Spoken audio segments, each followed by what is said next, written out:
Hello सभी प्रिय साथियों को नमस्कार, गुड मॉर्निंग, जय हिंद, जय भारत। कैसे हैं आप सब लोग साथियों? उम्मीद करता हूं आप सब स्वस्थ हो, सब मस्त हो, सब अपनी अपनी स्टडी में व्यस्त हो। आरडब्ल्यूए परिवार में आप सभी प्रिय साथियों का हार्दिक स्वागत एवं अभिनंदन है और स्वागत करने के लिए तैयार है आपका बड़ा भाई, आपका दोस्त, आपका साथी, आपका सहयोगी दीनदयाल पारिक।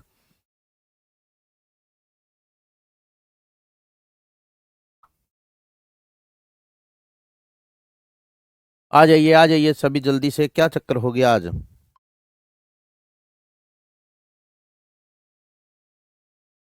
Very good.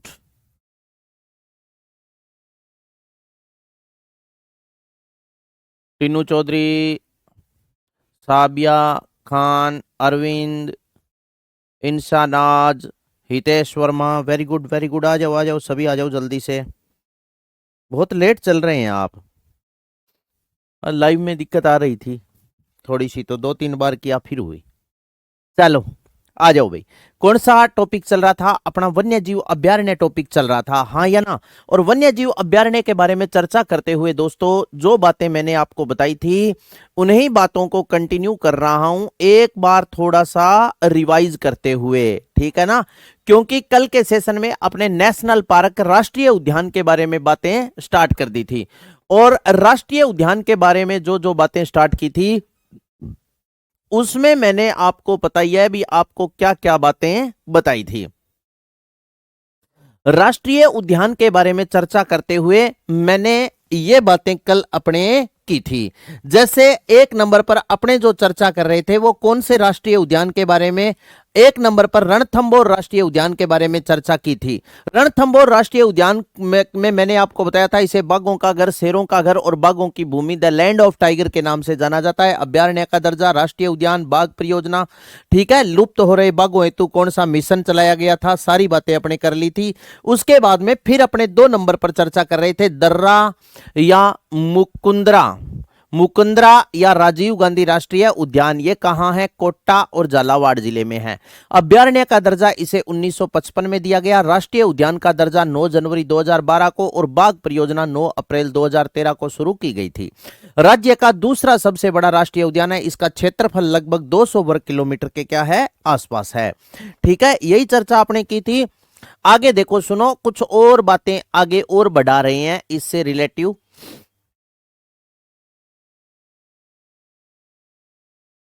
जो और बातें करेंगे वो क्या क्या बातें करेंगे, तो यहां तक की सारी बातें आपके अच्छे से समझ में आई होगी।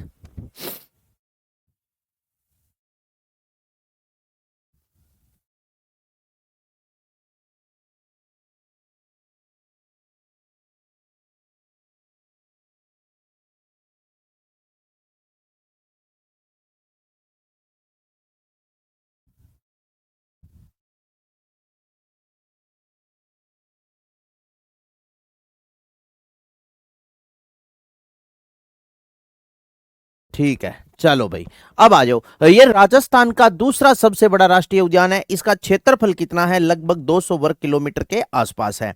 साथियों, मैं कल आपको बता रहा था कि इसके नाम को लेकर बहुत ही रोचक सी घटना है, वो भी आप याद रखना।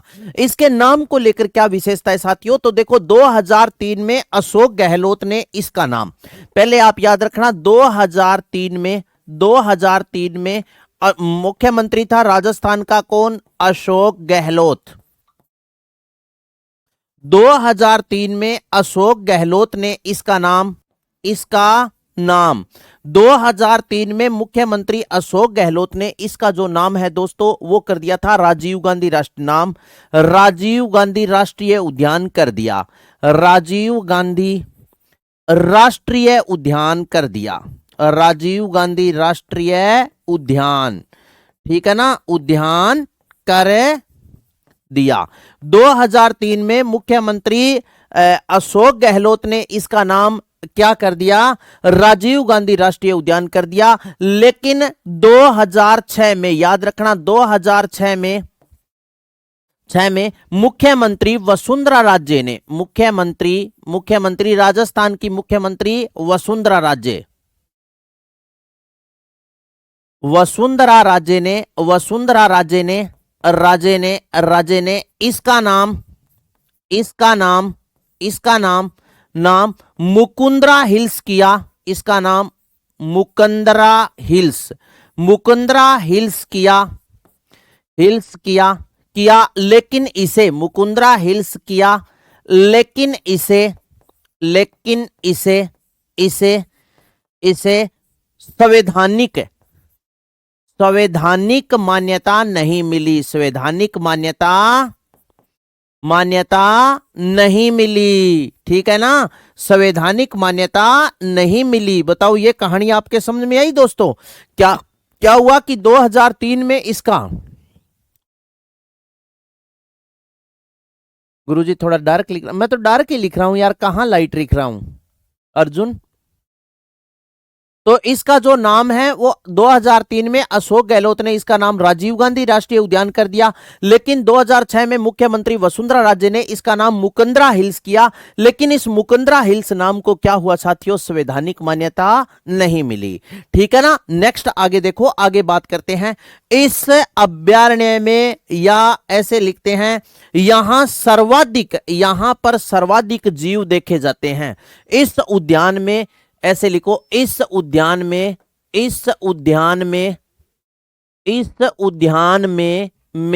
सर्वाधिक जीव देखे जाते हैं। सर्वाधिक जीव देखे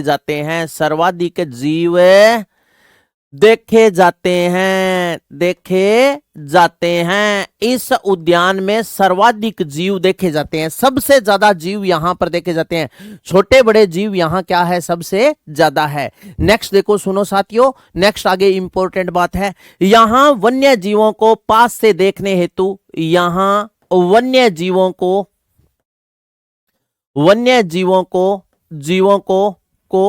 को पास से देखने हेतु अवलोकन स्तंभ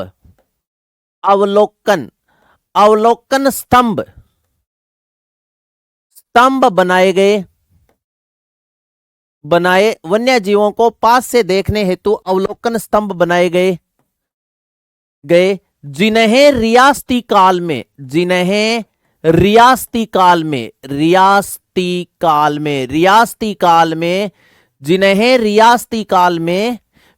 ओदिया कहा जाता था। रियासती काल में ओदिया कहा जाता था। क्या कहा जाता था? ओदिया कहा जाता था। यह प्रश्न इंपॉर्टेंट है, ओदिया कहा जाता था। यहां वन्य जीवों को पास से देखने हेतु अवलोकन स्तंभ बनाए गए, जिन्हें रियासती काल में ओदिया कहा जाता था। कैसे? जैसे मान लीजिए इस प्रकार, ऐसे अवलोकन स्तंभ बनाए गए थे, इस प्रकार ऐसे, ठीक है ना, ऐसे, और इसके ऊपर इस प्रकार ऐसे इसको बंद कर दिया था। अब इन्हें क्या कहा जाता था? ओदिया, यानी ओदिया इन्हें कहा जाता था। यह क्या था कि जैसे इसके ऊपर चढ़ करके और आप वन्य जीवों को आसानी से पास से देख सकते हो। नहीं तो आपको पता ही है, वनों में खुले में विचरण करने वाले जीव मांसाहारी होते हैं, शाकाहारी होते हैं, सर्वाहारी होते हैं, हर प्रकार के होते हैं, ठीक है ना। तो ये इंसान यानी व्यक्ति विशेष यानी इंसान का नुकसान कर सकते हैं, क्योंकि कोई भी जानवर है ना, जैसे मान लो आप सांप है, सांप दो कंडीशंस में खाता है। ऐसे अगर सांप जा रहा है बीच रास्ते से, आप उसके साथ छेड़खानी मत करो, आपको वो कभी नहीं हिलाएगा, ठीक है ना। पहले तो अगर मान लीजिए आपने उसके पूंछ पर या और कहीं पैर पूरा आपका लग गया पास में, उस कंडीशन में वो खाएगा। दूसरा, वो खाएगा डर के मारे। कैसे? एक तो उस कंडीशन में अचानक वो जा रहा है बेचारे के साथ, आपने छेड़। दूसरा, जब ऐसे लगा कि अब तेरे को भागने के लिए कहीं रास्ता नहीं, यार ये मारेगा, उस कंडीशन में खाता है वो। उस कंडीशन में डर जाता है तो फिर वो डस जाता है, ठीक है ना। तो ये देखो, वन्य जीवों को पास से,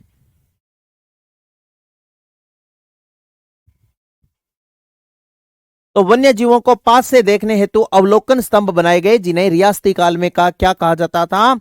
औद्या कहा जाता था। ठीक है ना साथियों। नेक्स्ट देखो, सुनो। इस अभ्यारण्य में मानव की आवाज में बोलने वाले, देखो यहां मानव की आवाज में बोलने वाले, यहां मानव की आवाज में, मानव की आवाज में, मानव की आवाज में बोलने वाले, वाले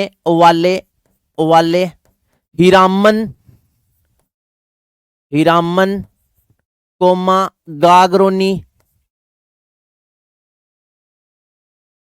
हीरामन गागरोनी कोमा टूहिया, हीरामन गागरोनी कोमा टूहिया तोते देखे जाते हैं, तोते देखे जाते हैं। यहां पर मानव की आवाज में बोलने वाले हीरामन गागरोनी व टूहिया तोते देखे जाते हैं। ठीक है ना। हीरामन गागरोनी और टूहिया तोते जो मानव की आवाज में बोलते हैं वो यहां पर देखे जाते हैं। नेक्स्ट देखो, आगे की बात और सुनो। मानव की आवाज में, अब देखो सुनो साथियों, जो हीरामन तोता है, हीरामन तोता,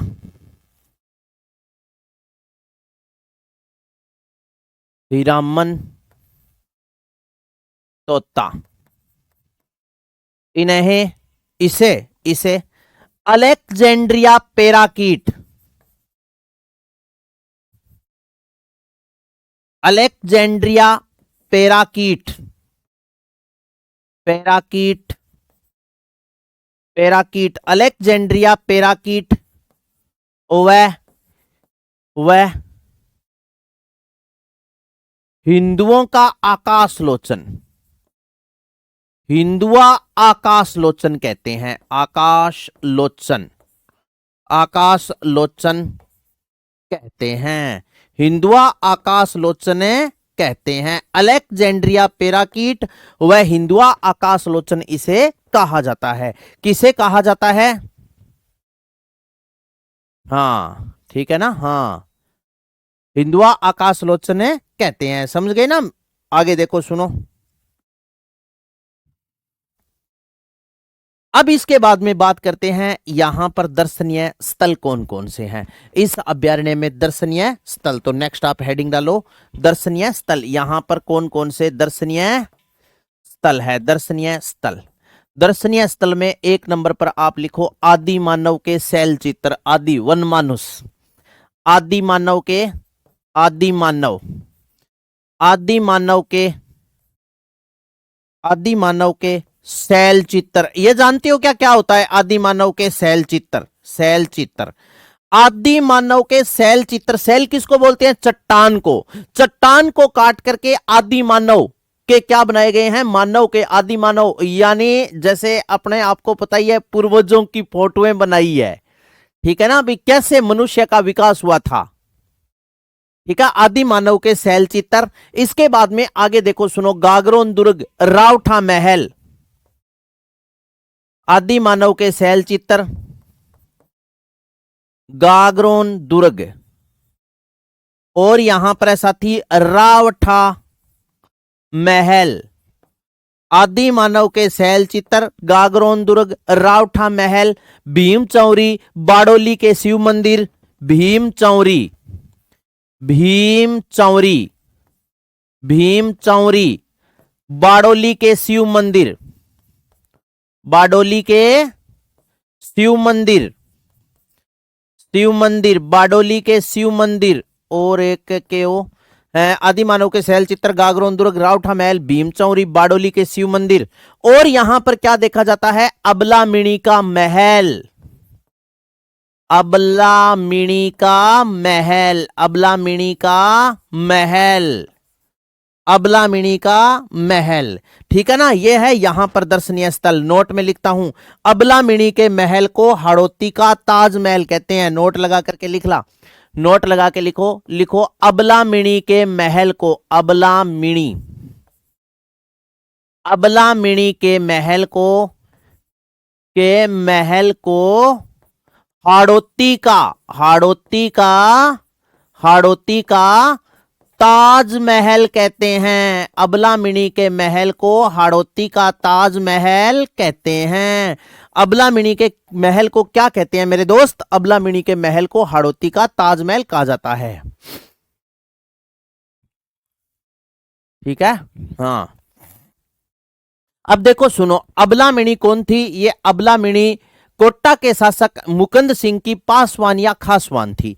पासवान क्या होता है दोस्त? अगर राजा खुश होकर किसी दासी को अपने साथ रहने की अनुमति दे दे तो वो दासी कहलाती है पड़दायत। समझ गए ना? अगर राजा खुश होकर किसी दासी को अपने साथ रहने की अनुमति तो दे दे, लेकिन उसे अपने साथ मांगलिक अवसरों में उपस्थित होने और आभूषण पहनने की अनुमति दे दे तो वो दासी क्या कहलाती है? पासवान या खासवान। अगर राजा खुश होकर किसी दासी को अपने साथ रहने की अनुमति दे दे तो पड़दायत। उसी दासी को आभूषण पहनने और मांगलिक अवसरों में उपस्थित होने की अनुमति दे तो वो दासी क्या कहलाती है? पासवान या खासवान कहलाती है। ठीक है ना? चलिए भाई आगे चलते हैं। इसके बाद में अब अपने पढ़ते हैं राष्ट्रीय उद्यान नेशनल पार्क। नंबर 3 पर लिखते हैं केवलादेव गना पक्षी विहार। केवलादेव राष्ट्रीय उद्यान या केवलादेव गना पक्षी विहार ये कहां है? ठीक है ना? तो अब देखो नंबर 3 पर है। नंबर 3 लगा करके आप लिखो केवलादेव गना पक्षी विहार। केवलादेव, केवलादेव घना पक्षी विहार, घना पक्षी विहार, पक्षी विहार।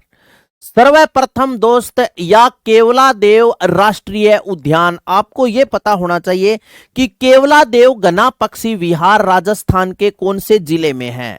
तो मेरे दोस्त केवलादेव ये जो गना पक्षी विहार है ये राजस्थान के कौन से जिले में है? तो ये है राजस्थान के भरतपुर जिले में। और राजस्थान में कितने राष्ट्रीय उद्यान है? 3। और ये जो भरतपुर में है केवलादेव गना पक्षी विहार, 2 मैंने पढ़ा दिए, ये तीसरा पढ़ा रहा हूं। ठीक है, भरतपुर में है। अब आ जाओ इसकी एक एक बातें सविस्तार चर्चा करेंगे। केवलादेव गना पक्षी विहार, सर्वप्रथम आपको पता होना चाहिए इसके उपनाम क्या है। चलो अब आ जाओ, इसके सर्वप्रथम लिखते हैं अपने उपनाम। इसको किस किस उपनामों से जाना जाता है? इसे कहा जाता है दोस्तों पक्षियों का स्वर्ग स्थल। क्या कहते हैं? पक्षियों का स्वर्ग स्थल, स्वर्ग स्थल। और इसे बोलते हैं एशिया की सबसे बड़ी प्रजनन स्थली। एशिया की सबसे बड़ी, सबसे बड़ी, एशिया की सबसे बड़ी प्रजनन स्थली, प्रजनन स्थली। ये दोनों क्या है? इसके उपनाम है। एक तो इसे कहा जाता है पक्षियों का स्वर्ग स्थल और दूसरा इसे बोलते हैं एशिया की सबसे बड़ी प्रजनन स्थली। किसको? केवलादेव गना पक्षी विहार को, जो राजस्थान के भरतपुर जिले में स्थित है। नेक्स्ट आ जाओ। अब वही बातें, सर्वप्रथम आपको पता होना चाहिए कि अभयारण्य का दर्जा, अभयारण्य, अभयारण्य का दर्जा, अभयारण्य का दर्जा, इसे अभयारण्य का दर्जा कब दिया गया था? क्या साथियों, जब सर्वप्रथम राजस्थान के 5 रियासतीकालीन शिकार गाहों को वन्य जीव अभयारण्यों में तब्दील किया गया, उसमें यह शामिल था? उसमें यह शामिल नहीं था। तो स्वाभाविक सी बात है कि इसे वन्य जीव अभयारण्य का दर्जा 1955 में तो नहीं दिया गया, तो इसे अभयारण्य का दर्जा दिया गया था 1956, 1956 में। नेक्स्ट आ जाओ, फिर आता है राष्ट्रीय उद्यान का दर्जा। राष्ट्रीय उद्यान का दर्जा, साथी अगर आपसे पूछे इसे राष्ट्रीय उद्यान का दर्जा कब दिया गया था, तो 27 अगस्त 1981 को इसे राष्ट्रीय उद्यान का दर्जा दे दिया था। 27 अगस्त 1981 को इसे राष्ट्रीय उद्यान घोषित कर दिया था। इसके बाद में साथियों क्या इसमें बाघ परियोजना है? नहीं है, क्योंकि यहां पर पक्षी सबसे ज्यादा आते हैं, ठीक है ना, और छोटे बड़े जानवर सबसे ज्यादा है, तो बाघों को यहां प्राथमिकता नहीं दी गई क्योंकि बाघ छोटे जानवरों का नुकसान कर सकते हैं, इसलिए पक्षियों का और कार सही है ना। तो इसमें बाघ परियोजना नहीं है। नेक्स्ट इसके बाद में देखो साथियों, इसे शामिल किया गया है यूनेस्को की विश्व धरोहर सूची में। यूनेस्को की विश्व धरोहर सूची में शामिल है ये विश्व धरोहर, यूनेस्को की विश्व धरोहर सूची में शामिल, सूची में शामिल, ये यूनेस्को की विश्व धरोहर सूची में शामिल है। और यूनेस्को की विश्व धरोहर सूची में इसे कब शामिल किया गया था, तो 1985 में, 19 यूनेस्को की विश्व धरोहर सूची में शामिल किया गया था 1985 में। यूनेस्को की सूची में शामिल एकमात्र पक्षी स्थल है साथियों, ये याद रखना, रखो यूनेस्को सूची में, यूनेस्को सूची में शामिल, सूची में शामिल शामिल एकमात्र पक्षी स्थल है ये, एकमात्र पक्षी स्थल, एकमात्र पक्षी स्थल, ठीक है। यूनेस्को की सूची में शामिल ये एकमात्र क्या है दोस्तों, पक्षी स्थल है। यूनेस्को की सूची में यार रामसर साइट आगे बताऊंगा, राजस्थान में रामसर स्थल अब कितने हो गए, 4 हो गए, वो आगे आएगी बात, ठीक है ना।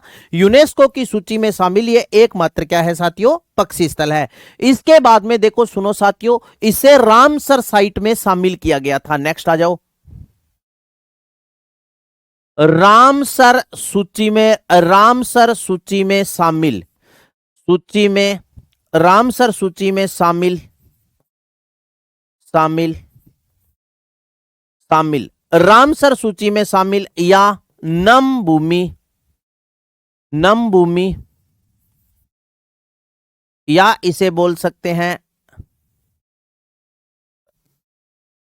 रामसर सूची में शामिल, चलो एक बार यही लिखते हैं, इसे रामसर सूची में कब शामिल किया गया था, 1 अक्टूबर 1981 को, 1 अक्टूबर 1981 को, 1981 रामसर सूची में शामिल। आगे आप लिख लो वेटलैंड, इंग्लिश में बोलते हैं दोस्तों वेटलैंड, और हिंदी में बोलते हैं साथियों, हिंदी में बोलते हैं नम भूमि, नम भूमि क्षेत्र घोषित है ये, नम भूमि क्षेत्र, क्षेत्र घोषित, वेटलैंड या नम भूमि क्षेत्र घोषित। रामसर सूची क्या थी साथियों, रामसर साइट या रामसर सूची में सर,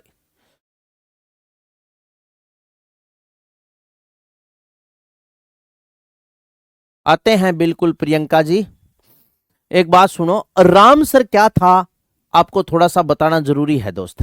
रामसर सूची क्या थी साथियों, और वेटलैंड या नम भूमि क्षेत्र क्या था, इस पर थोड़ी सी चर्चा करते हैं। क्या था साथियों कि 1971 से 75 के मध्य ईरान के रामसर शहर में जितने भी वेटलैंड या नम भूमि क्षेत्र है उनको लेकर चौपाल यानी मीटिंग हुई थी, ठीक है ना, उनको लेकर के जो चर्चा हुई थी या आम सभा का आयोजन या मीटिंग या चौपाल का आयोजन किया गया था, ठीक है ना। उसके बाद में फिर रामसर स्थल क्या किए गए थे, चिन्हित किए गए थे। तो इस सूची, ये प्रथम चौपाल या प्रथम जो मीटिंग है वो ईरान के रामसर शहर में होने के कारण इन्हें रामसर ही नाम दे दिया था। वैसे कोई रामसर कोई पर्यायवाची या कोई समानार्थी या कोई ऐसा शब्द नहीं है, ठीक है ना। हाँ, वेटलैंड या नम भूमि क्षेत्र घोषित। अब यहां पर लिखते हैं अपने दोस्तों, एक बात आप भी ध्यान देना, मैं ऐसे ही करके लिख रहा हूं, ध्यान दें, ध्यान दें, ध्यान दें, इस बात की तरफ आप ध्यान दें।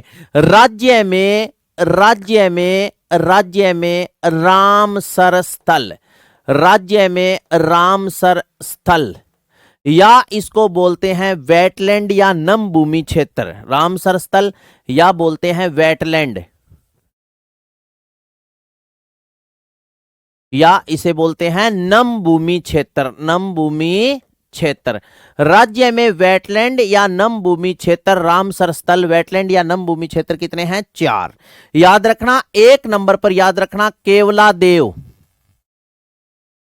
केवलादेव घना पक्षी विहार, घना पक्षी विहार, केवला देव गना पक्षी विहार, इसे शामिल, केवला देव गना पक्षी विहार है भरतपुर, इसे शामिल किया गया था 1900 कितने में, 81 में, 1981, 1981।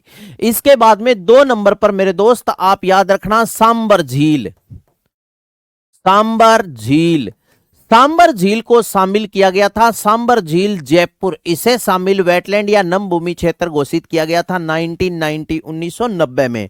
तीसरा आप याद रखना मैनार गांव, मैनार गांव, और मैनार गांव कहां है दोस्त, मैनार गांव पड़ता है उदयपुर में। यहां पर आते हैं प्रवासी पक्षी मैनार गांव। अब इसका सन आप बताओगे मुझे कब शामिल किया था, इसे किया था 5 जून को, और सन आप बता दो 5 जून कौन सी को किया था, ठीक है। इसके बाद में चौथा है साथियों खिंचन गांव, खिंचन गांव, और ये खिंचन गांव भी कहां पड़ता है, खिंचन गांव पड़ता है मेरे दोस्त फलोदी जिले में, खिंचन गांव फलोदी, इसे भी शामिल कर लिया था 5 जून विश्व पर्यावरण दिवस के उपलक्ष्य में। अब आप सन बता दीजिए मुझे, 1985 यूनेस्को में शामिल, हाँ बताओ जल्दी से, हाँ बताओ बताओ जल्दी बताओ, जो सन आप बताएंगे दोस्त मैं वो ही लिखूंगा, ठीक है ना, बताओ जल्दी से।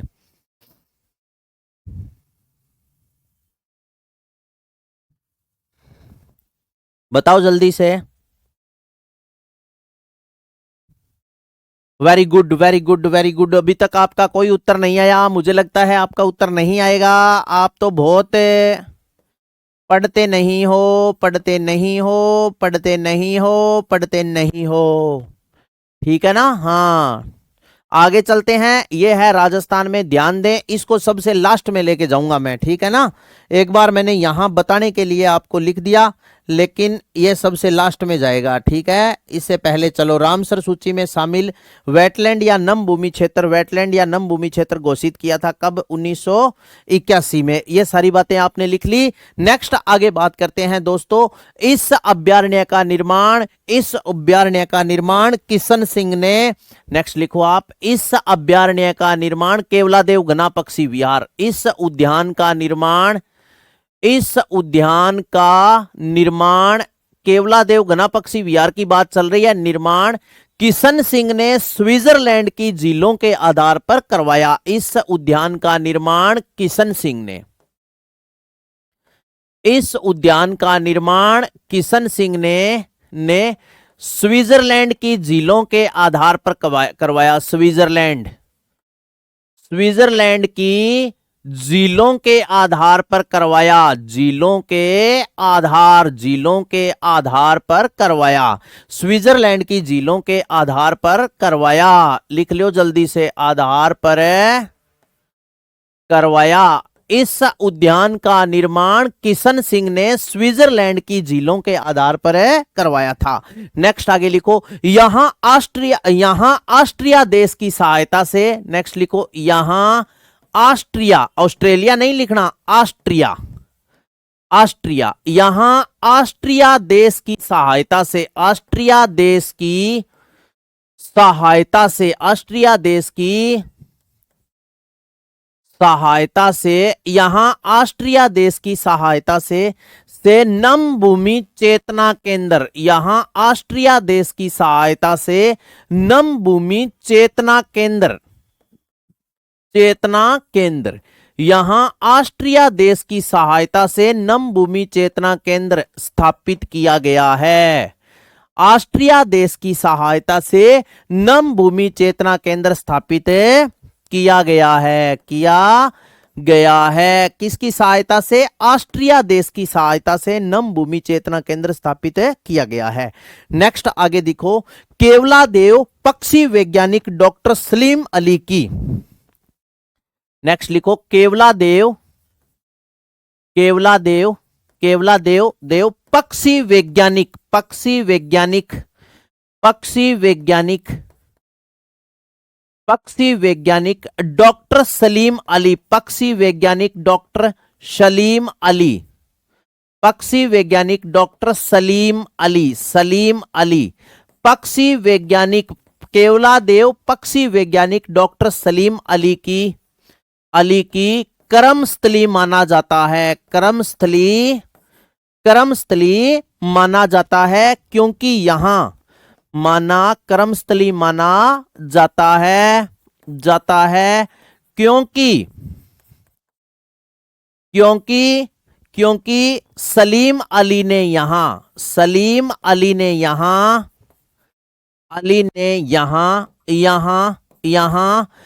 पक्षियों के संदर्भ में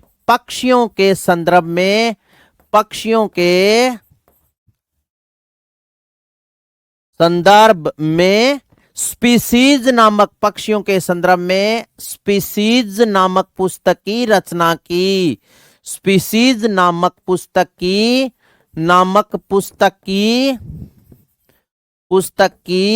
रचना की। ठीक है ना, स्पीसीज नामक पुस्तक की रचना की। ये अभ्यारण्य पक्षी वैज्ञानिक डॉक्टर सलीम अली की कर्मस्थली माना जाता है क्योंकि पक्षी वैज्ञानिक डॉक्टर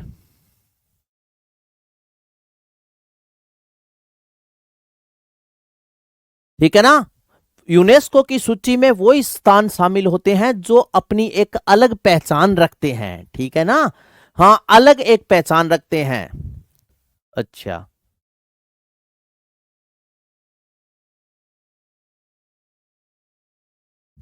अरे 4 जून, एक मिनट रुको, इनको जो दर्जा दिया गया था ना वो विश्व पर्यावरण दिवस के उपलक्ष्य पर 5 जून घोषणा कर दी थी। तो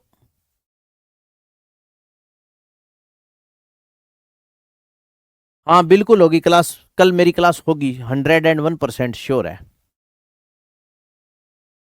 तो स्पीसीज नामक पुस्तक की रचना कर दी थी। एक बात ध्यानपूर्वक सुनो, हाँ,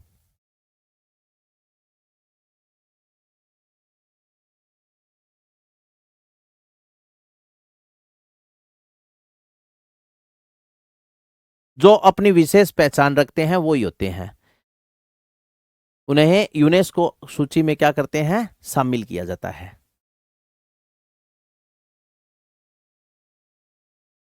चलो भाई आगे चलते हैं। अब स्पीसीज नामक पुस्तक की रचना कर दी थी। हाँ, एक बात ध्यानपूर्वक सुनो, जो बात बता रहा हूं वो देखो।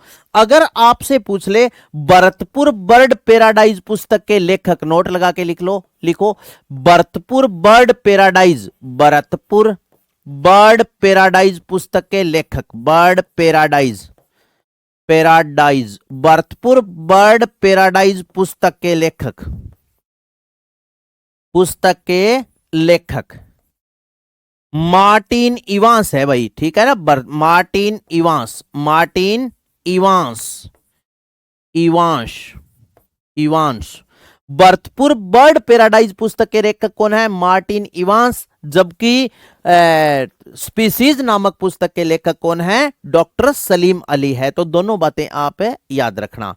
नेक्स्ट आगे देखो साथियों, ये जो अभ्यारण्य है ना, यहां पर साइबेरियन सार्स, साइबेरिया कहां पड़ता है, रूस, यहां पर साइबेरियन सार्स मार्च अक्टूबर नवंबर के महीने में प्रजनन हेतु आते हैं और मार्च अप्रैल में अपने बच्चों को साथ लेकर के वापस जाते हैं। ये बात बहुत इंपॉर्टेंट है।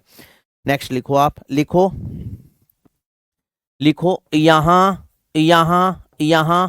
अक्टूबर नवंबर के महीने में साइबेरियन सार्स, यहां अक्टूबर नवंबर के महीने में, अक्टूबर नवंबर के महीने में साइबेरियन सार्स, साइबेरिया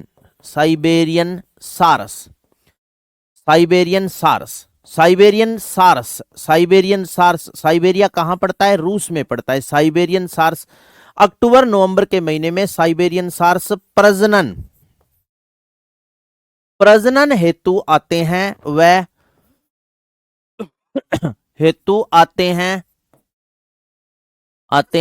वह मार्च अप्रैल के महीने में, मार्च अप्रैल में अपने बच्चों को लेकर लेकर वापस जाते हैं, वापस जाते हैं। यहां पर साइबेरियन सार्स अक्टूबर नवंबर के महीने में प्रजनन हेतु आते हैं और मार्च अप्रैल के महीने में अपने बच्चों को साथ लेकर के वापस जाते हैं। ठीक है ना। नेक्स्ट आगे देखो साथियों, यहां इस अभ्यारण्य में कुट्टू, एंचा व मोथा प्रकार की घास पाई जाती है। ठीक है। नेक्स्ट देखो, सुनो आगे लिखते हैं, लिखो इस अभ्यारण्य में, इस अभ्यारण्य में, इस अभ्यारण्य में कुट्टू, कुट्टू कोमा एंचा कोमा मोथा, मोथा घास पाई जाती है, पाई जाती है। इस अभ्यारण्य में कुट्टू, एंचा और मोथा प्रकार की घास पाई जाती है। नेक्स्ट आगे लिखना, हाँ, साइबेरियन सार्स कुट्टू घास को सर्वाधिक पसंद करता है। साइबेरियन सारस, साइबेरियन सारस, सारस कुट्टू घास को, कुट्टू घास को, घास को सर्वाधिक पसंद करता है, जबकि सर्वाधिक पसंद, कुट्टू घास को सर्वाधिक पसंद करता है, पसंद करता है, करता है जबकि, जबकि एंचा घास में फंसकर मर जाता है, जबकि एंचा घास में फंसकर, जबकि एंचा, एंचा घास में, घास में फंसकर, एंचा घास में फंसकर मर जाता है, मर जाता है। ठीक है ना। ये बात इंपॉर्टेंट है। साइबेरियन सार्स कुट्टू घास को सर्वाधिक पसंद करता है, जबकि एंचा घास में फंसकर मर जाता है।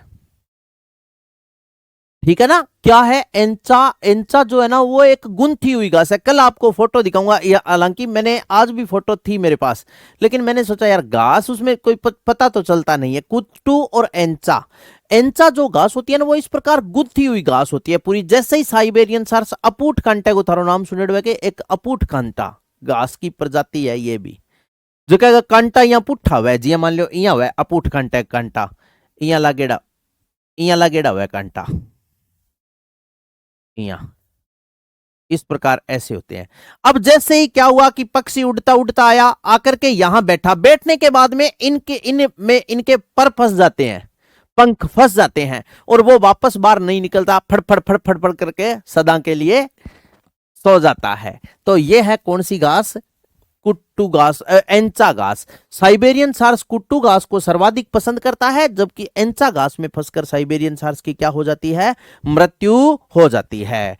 ठीक है ना। ये आपने लिखा। अब इसके बाद में आगे की चर्चा और करते हैं। नेक्स्ट देखो, यहां पर उत्तरी यूरोप से, नेक्स्ट लिखो, यहां उत्तरी यूरोप से, यहां यहां यहां उत्तरी यूरोप से, उत्तरी यूरोप से, उत्तरी यूरोप से बिजस मेलार्ड, बिजस मेलार्ड, मेलार्ड, उत्तरी यूरोप से बिजस मेलार्ड व हाइट स्टॉर्क, व हाइट स्टॉर्क, उत्तरी यूरोप से बिजस मेलार्ड, व्हाइट स्टॉर्क व लेपवीर, लेपवीर पक्षी, उत्तरी यूरोप से बिजस मेलार्ड, व्हाइट स्टॉर्क व लेपवीर पक्षी आते हैं, पक्षी आते हैं। ये उत्तरी यूरोप से आते हैं। नेक्स्ट आगे देखो, यहां पर चिल्लाने वाले पक्षी रोजी पिस्टर व चकवा चकवी भी देखे जाते हैं। नेक्स्ट लिखो, यहां पर चिल्लाने वाले पक्षी, चिल्लाने वाले पक्षी, वाले पक्षी, चिल्लाने वाले पक्षी, पक्षी, चिल्लाने वाले पक्षी, पक्षी रोजी पिस्टर, रोजी पिस्टर, पिस्टर व चकवा चकवी, चकवा चकवी, चकवी, चिल्लाने वाले पक्षी रोजी पिस्टर व चकवा चकवी देखे जाते हैं। ठीक है ना, देखे जाते हैं। चिल्लाने वाले पक्षी रोजी पिस्टर व चकवा चकवी देखे जाते हैं। एक बात सुनो साथियों, आप गोधुली बेला जानते हो? जैसे उल्लू होता है ना, उल्लू, उल्लू को क्या होता है, उल्लू की एक विशेषता होती है, उल्लू को दिन में दिखाई नहीं देता, रात्रि में दिखाई देता है। ठीक है ना? इसी प्रकार ये जो चकवा चकवी होते हैं ना, इसको, इन पक्षियों की भी विशेषता होती है, इनको दिन में दिखाई नहीं देता, रात्रि में दिखाई देता है। तो ये शाम के टाइम यानी गोधुली वेला जानते हो क्या? गोधुली वेला किसे बोलते हैं? कि जिस समय साथियों पशु गाय चर के घर की तरफ आती है, घर की तरफ आती है, उसे बोलते हैं गोधुली वेला। गाय चर के गिरिया हुआ नहीं, उसे बोलते हैं शाम को। ठीक है ना? गोधुली यानी गाय के पैरों से जो धूल उड़ती है उसे बोलते हैं गोधुली वेला समय। एक हमारी मारवाड़ी भाषा में और शब्द प्रचलित है, उसका भी आपको पता होगा, आंडिया वक्त। मारवाड़ी भाषा में बोले कर आंडिया वक्त, आंडिया वक्त। आंडी जानते हो ना किसको बोलते हैं? आजकल तो साथियों 21वीं सदी का भारत है, कहां पर आंडी है, कट्ठे आंडी है।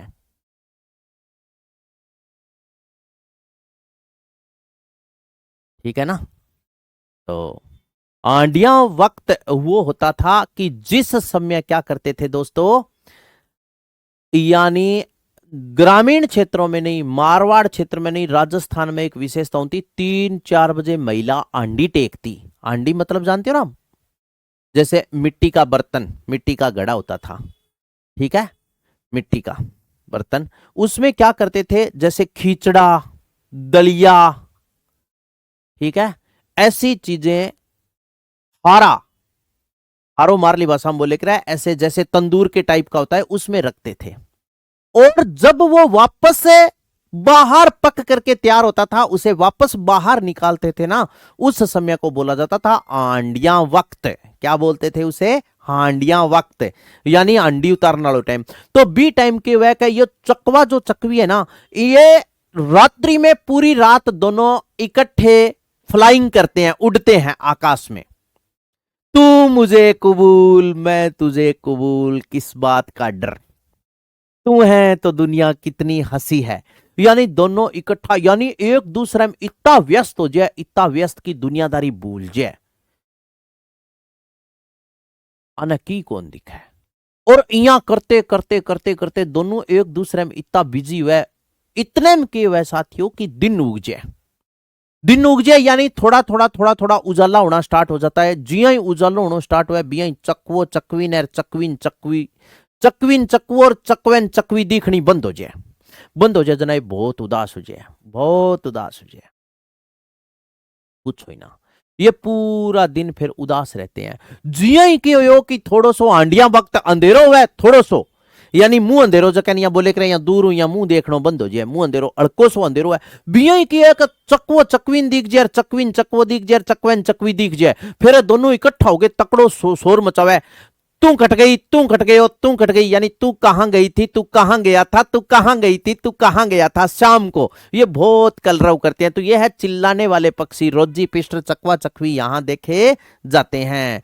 ठीक है? ये चिल्लाने वाले पक्षी है रोजी पिस्टर चकवा चकवी। ठीक है? आगे देख, तो आगे लिखते हैं इसके बाद में साथियों, नेक्स्ट देखो, सुनो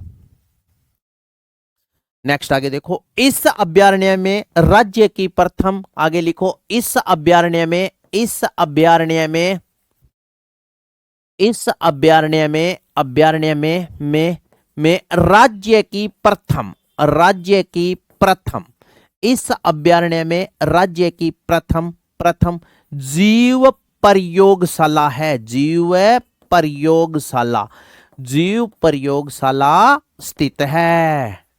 इस अभ्यारण्य में राज्य की प्रथम जीव प्रयोगशाला स्थित है। समझ गए ना? हाँ, नेक्स्ट देखो, सुनो, आगे देखो, सुनो, यह अभ्यारण्य बाणगंगा व गंभीर नदियों के संगम पर स्थित है। यह अभ्यारण्य, अभ्यारण्य, अभ्यारण्य बाणगंगा व, बाणगंगा व गंभीर नदियों के, नदियों के संगम पर है, संगम पर है, पर है। ठीक है ना। इसे जल की व्यवस्था, इसे जल की व्यवस्था, जल की व्यवस्था, व्यवस्था, इसे जल की व्यवस्था, व्यवस्था अजान बांध, अजान बांध व बारेठ बांध से, बारेठ, बारेठ बांध से होती थी, जबकि बांध से होती थी, होती थी जबकि बारेठ बांध से होती थी, जबकि जबकि 2013 के बाद, 2013 के बाद, जबकि 2013 के बाद चंबल नदी से होती है, जबकि 2013, 2013 के बाद, 2013 के बाद चंबल नदी से होती है, चंबल नदी से, नदी से, चंबल नदी से होती है। 2013 के बाद इसे जो जल की व्यवस्था है वो किससे होती है दोस्त? 2013 के बाद इससे जल की व्यवस्था चंबल नदी से होती है। साथियों, ये अभ्यारण्य स्वर्णिम पर्यटन त्रिकोण दिल्ली, जयपुर, आगरा, ये अभ्यारण्य स्वर्णिम पर्यटन त्रिकोण पर स्थित है। नेक्स्ट लिखो, लिखो ये अभ्यारण्य, ये अभ्यारण्य, अभ्यारण्य स्वर्णिम पर्यटन त्रिकोण, स्वर्णिम पर्यटन त्रिकोण, पर्यटन त्रिकोण, स्वर्णिम पर्यटन त्रिकोण पर स्थित है, पर स्थित है। ये अभ्यारण्य स्वर्णिम पर्यटन त्रिकोण पर स्थित है। स्वर्णिम पर्यटन त्रिकोण दिल्ली, जयपुर, आगरा है। यहां पर लाल गर्दन वाले तोते देखे जाते हैं। नेक्स्ट देखो, यहां, यहां लाल गर्दन वाले, गर्दन वाले तोते व वाले तोते व सांप तथा अजगर भी देखे जाते हैं। सांप तथा, सांप तथा अजगर, अजगर भी देखे जाते हैं। यहां लाल गर्दन वाले तोते व सांप तथा अजगर भी देखे जाते हैं। नेक्स्ट आगे देखो, सुनो, ये राज्य का, नेक्स्ट देखो, ये राज्य का सबसे छोटा, ये राज्य का, राज्य का, राज्य का सबसे छोटा राष्ट्रीय उद्यान है, सबसे छोटा राष्ट्रीय उद्यान है, राष्ट्रीय उद्यान है। ठीक है ना। ये राज्य का सबसे छोटा राष्ट्रीय उद्यान है। आगे लिख लेना, क्षेत्रफल 28.29 वर्ग किमी, वर्ग किमी, वर्ग किमी, 28.29 वर्ग किलोमीटर इसका क्या है? क्षेत्रफल है। तो ये है मेरे दोस्त कौन सा? केवला देवगना पक्षी विहार। ठीक है ना। कुट्टू, एंचा, मोथा प्रकार की घास यहां देखने को मिलती है। फिर ये बातें आप ध्यान देना इसकी तरफ। ठीक है। इसके बाद में अब अपने क्या करेंगे, आगे चलेंगे। और अब जब आगे चलेंगे तो अब आगे क्या पढ़ेंगे?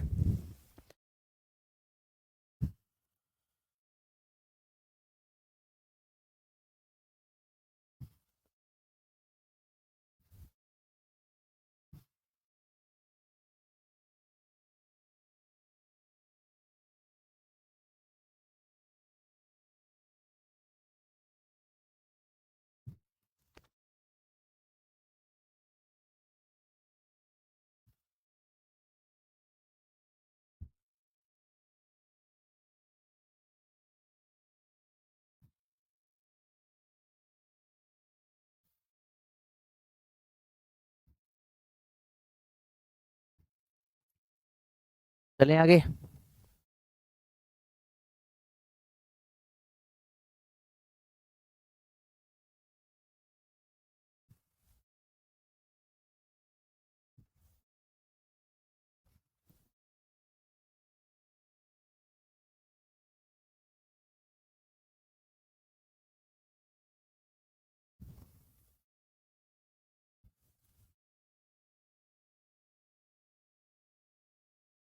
चलो भाई छोड़ो, पेस्ट कर रहे थे इसको। अच्छा ऐसे होता है क्या, कॉपी है।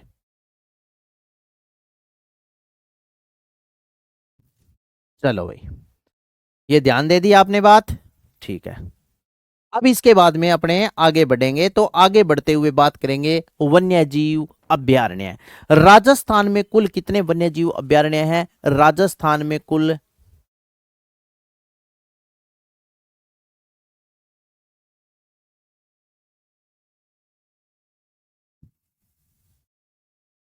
चलो राजस्थान में अब अपने पढ़ते हैं साथियों वन्य जीव अभयारण्य। और वन्य जीव अभयारण्य की बातें करते हैं तो राजस्थान में सर्वप्रथम आपको पता होना चाहिए कि कुल कितने वन्य जीव अभयारण्य हैं। तो नेक्स्ट देखो, हेडिंग डालता हूं वन्य जीव अभयारण्य, जीव अभयारण्य, अभयारण्य, वन्य जीव अभयारण्य पढ़ते हैं अपने। राजस्थान में कुल कितने वन्य जीव अभयारण्य हैं? 26। 26 वन्य जीव अभयारण्य हैं। नंबर 1 पर अपने पढ़ते हैं दोस्त, कौन सा अभयारण्य पढ़ते हैं? कुंभलगढ़ अभयारण्य पढ़ लेते हैं। 2-4 बातें हैं। कुंभलगढ़ अभयारण्य सर्वप्रथम आपको पता होना चाहिए, कुंभलगढ़ अभयारण्य, अभयारण्य सर्वप्रथम आपको पता होना चाहिए कि ये जो कुंभलगढ़ अभयारण्य है ये राजस्थान के कौन कौन से जिलों में फैला है। तो कुंभलगढ़ राजसमंद, पाली, उदयपुर जिलों में इसका विस्तार है। तो लिख लो राजसमंद, राजसमंद, पाली और उदयपुर, 3 जिलों में इसका क्या है? विस्तार है। राजसमंद, पाली और उदयपुर, इन जिलों में इसका विस्तार है साथियों। ये जो है ये अभयारण्य भेड़ियों की प्रजनन स्थली हेतु प्रसिद्ध है। यहां पर साथियों जैसे लो, टाइम हो गया क्या? चलो छोड़ो, कल करा देंगे फिर। कल अपने स्टार्ट करेंगे यहीं से, कुंभलगढ़ अभयारण्य से। ओके, ऑल द बेस्ट साथियों, मिलते हैं ब्रेक के बाद। तब तक के लिए आप सभी को राम राम।